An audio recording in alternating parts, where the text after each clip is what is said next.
Hello, my name is Cookie on How the Cookie Crumbles. Today I have my guest, Mrs. Kim Sullivan. Hello, Kim. Well, my day started.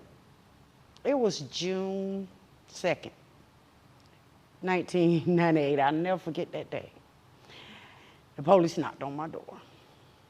They came for me because of some people I was associating with at the time.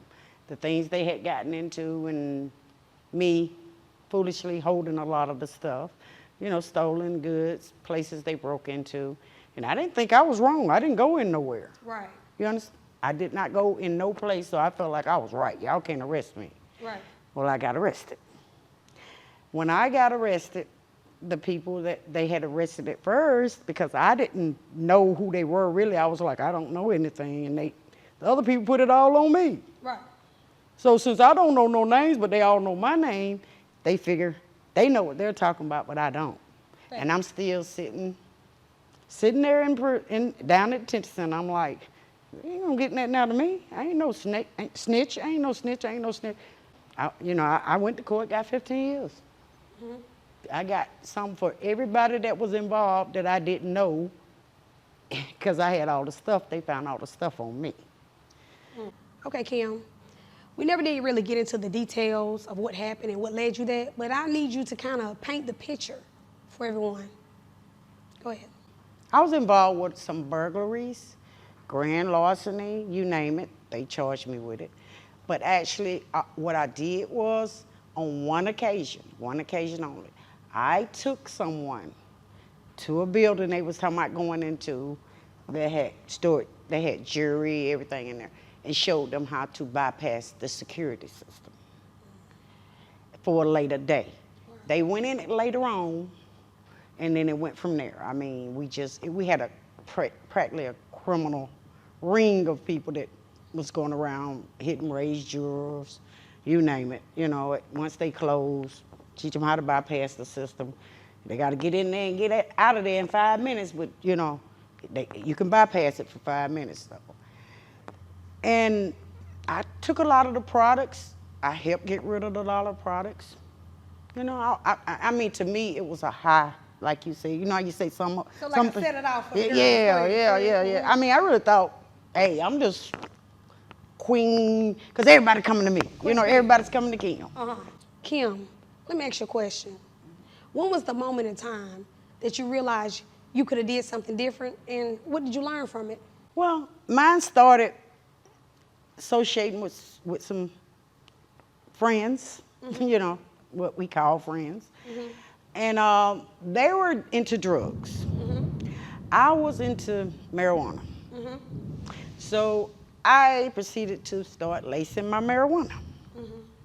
So they had these quick ways of getting money and stuff, and I just needed to be the person that stuff can be dropped off to get rid of to another person.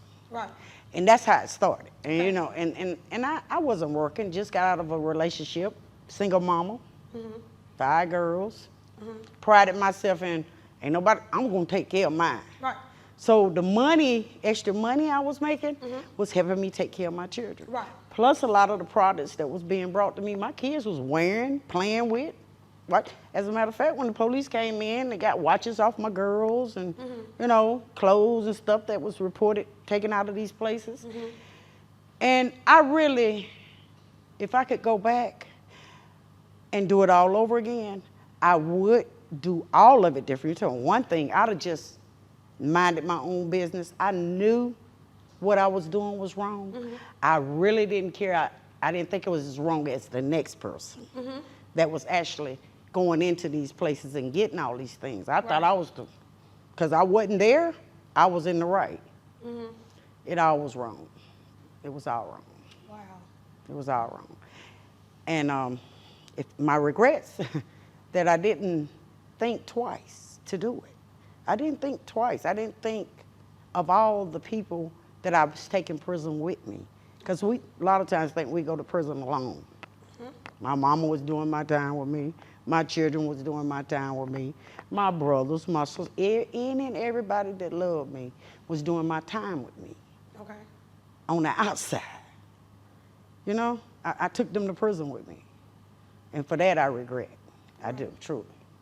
It was wrong, but I've paid my debt to society, and I came out to be a better person. And since 2004, June of 2004, I came out with that attitude, and I kept that attitude, And if I can tell my story to help someone else to keep from going down my path, because those people that made me feel so important coming to me to do illegal stuff, I became unimportant to them once I caught my bid.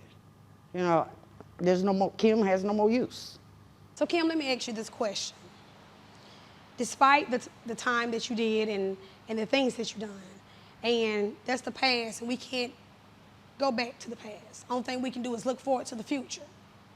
Do you have any regrets? My biggest regret was not thinking twice about my babies.